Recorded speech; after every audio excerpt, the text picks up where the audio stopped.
Talvez uma das descobertas mais notáveis tenha sido idealizada por Giordano Bruno, ao olhar para o céu e entender que cada pontinho brilhante poderia ser um sol, exatamente como o nosso. Se cada estrela pode ser um sol, poderia também ter planetas recheados de vida? Será que eles se pareceriam com a gente? Será que olhariam para o céu e se impressionariam com a sua imensidão? Será que a dúvida da solidão cósmica seria um alívio ou uma esperança para eles? Será que ousariam a ecoar sua voz pelo espaço perguntando: tem alguém aí? Ou simplesmente escolheriam permanecer aconchegados e seguros no seu lar? Ao sonhar com um universo sem fronteiras, Giordano Bruno nos trouxe mais do que a ideia da imensidão. Ele nos trouxe a esperança e a coragem de finalmente responder a pergunta: estamos sozinhos no universo?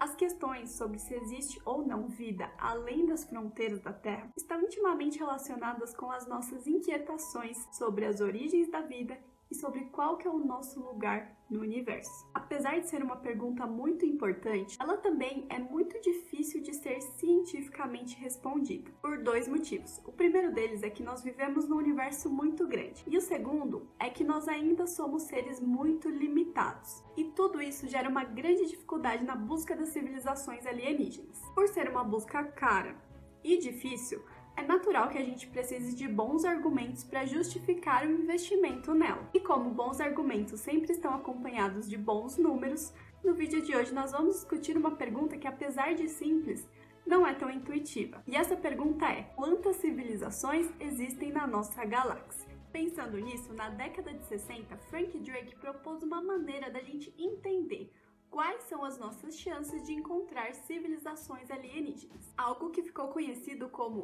a equação de Drake. Para escrever essa equação, Drake pensou que o número de civilizações alienígenas era um valor chamado N, e naturalmente, esse valor dependeria de vários fatores. Então, ele selecionou todos os fatores que são os mais importantes quando nós estamos buscando vida fora da Terra. E à medida que ele foi distribuindo esses valores na equação, eles iam ficando cada vez mais específicos. Agora, o que nós vamos fazer é utilizar a equação de Drake e todos esses fatores que ele descreveu para poder responder a nossa grande pergunta deste vídeo. Vamos começar pensando na quantidade de estrelas que existem na nossa galáxia. Ao analisar uma área pequena, mas representativa do céu, para contar quantas estrelas existem ali, é possível extrapolar esse número para toda a galáxia. Então, teremos que a quantidade de estrelas aqui é algo entre 100 a 400 bilhões. Vamos considerar, então, que existam 400 bilhões de estrelas na nossa galáxia.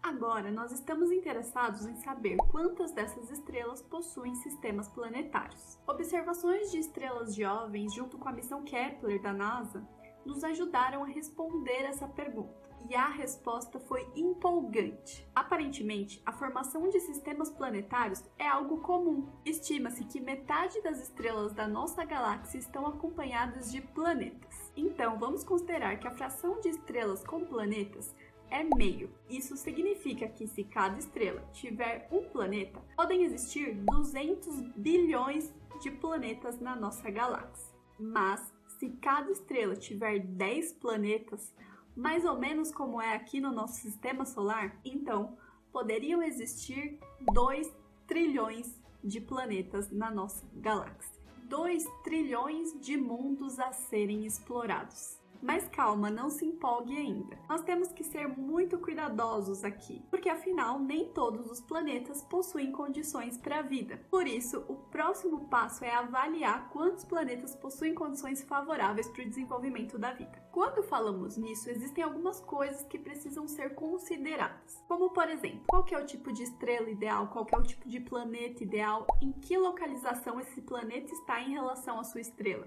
E a resposta para todas essas perguntas está em algum lugar que nós já conhecemos muito bem, que é o nosso próprio lar. Estamos procurando por sóis parecidos com o nosso, e planetas parecidos com a Terra em tamanho e densidade. Nós precisamos também que esse planeta esteja a uma distância correta em relação à sua estrela, ou seja, não pode estar nem tão próximo a ponto da água evaporar e nem tão distante a ponto dela congelar. Convenientemente, nós podemos olhar para o nosso próprio sistema solar para procurar por exemplos de planetas e luas e entender se é possível existir algum lugar com condições favoráveis para o desenvolvimento da vida fora da Terra. Talvez Marte, Titã, que é a lua de Saturno, Europa e Encélado, que são luas de Júpiter, ou até mesmo em Vênus, onde foi detectado em 2020 sinais de bioassinatura. Vocês podem até estar pensando que todos esses ambientes que eu citei não são parecidos com a Terra que nós vivemos, mas a verdade é que o que presenciamos diariamente é uma pequena parte de todo o cenário que a Terra representa. Nós vemos uma Terra amigável, mas aqui existem lugares muito hostis. E ainda assim, é possível observar uma variedade de formas de vida se desenvolverem. Ao olhar para o nosso sistema solar, é possível perceber que pode existir mais de um lugar favorável para a vida fora da Terra. Por isso, vamos considerar que a fração de planetas com condições favoráveis é 5. Isso significa que se cada sistema solar tiver 5 mundos favoráveis, nós teríamos 1 trilhão de candidatos. Agora, quantos desses planetas com condições favoráveis de fato desenvolveram a vida que evoluiu para a inteligência e se tornou uma civilização tecnológica? A vida aqui na Terra surgiu muito rápido. Isso porque as condições de um planeta primitivo são favoráveis para o desenvolvimento dos bloquinhos da vida. Dado o tempo suficiente, a vida deve surgir em um ambiente que tenha condições para isso. E além disso, se o ambiente estiver em constante mudança, os mecanismos da seleção natural passam a agir e iniciar o processo de evolução da vida, que, como nós já conhecemos, sai de uma simples célula e evolui para organismos mais complexos. Aparentemente, esse processo é inevitável. Agora, quantas vezes no processo evolutivo a inteligência surge? No nosso planeta, hominídeos inteligentes só estão aqui há uma fração de tempo em relação à história da Terra e da própria vida. Parece claro que a inteligência não é algo comum. Por outro lado, as características da inteligência são tão vantajosas evolutivamente que a seleção natural daria um jeito de torná-la possível. Por isso, vamos considerar que a fração de planetas que desenvolveram alguma forma de vida é 1.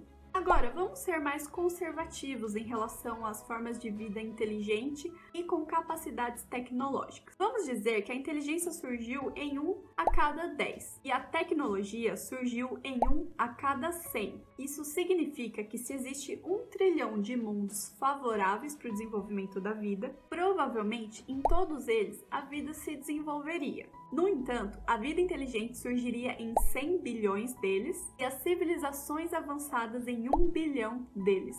Isso significa que podem ter existido 1 bilhão de civilizações alienígenas capazes de se comunicar com a gente em algum momento da história da nossa galáxia. Mas eu acho que nós queremos alguma coisa um pouquinho mais específica. Nós queremos saber quantas civilizações alienígenas são capazes de se comunicar com a gente agora, e não em algum momento da história da galáxia. Agora nós entramos no momento altamente especulativo desse vídeo, porque não temos um exemplo sequer, nem aqui na Terra, para poder atribuir um número razoável para esse fator. Nossa civilização possui a tecnologia que permite comunicação extraterrestre há apenas algumas décadas, e não morremos e nem sabemos quando vamos morrer. Espero que antes disso acontecer, possamos nos aventurar nas estrelas. Por isso, vamos adotar 2 possibilidades aqui. A primeira delas é: uma civilização avançada se autodestrói rapidamente após atingir a fase comunicativa. Nesse caso, o tempo de vida dessa civilização seria medido em décadas.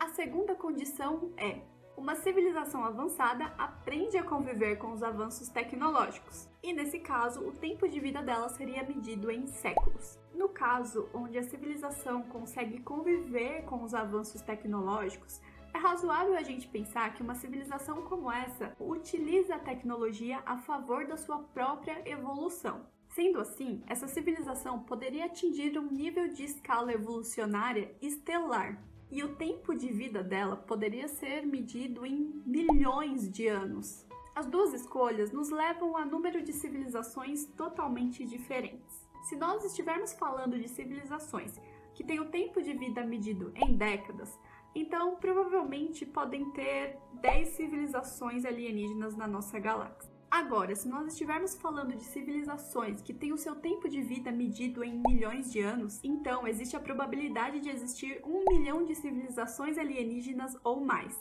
Nesse último caso, nós estaríamos dizendo que uma a cada 1000 estrelas que nós vemos no céu à noite pode ter um planeta que é o lar de uma civilização como a nossa. Mas é claro que parte dessas estimativas que nós fizemos são especulativas, principalmente quando nós atribuímos valores referentes às civilizações inteligentes e tecnológicas. Isso porque nós só conseguimos basear essas respostas na nossa própria experiência de vida, já que não encontramos nada no espaço ainda.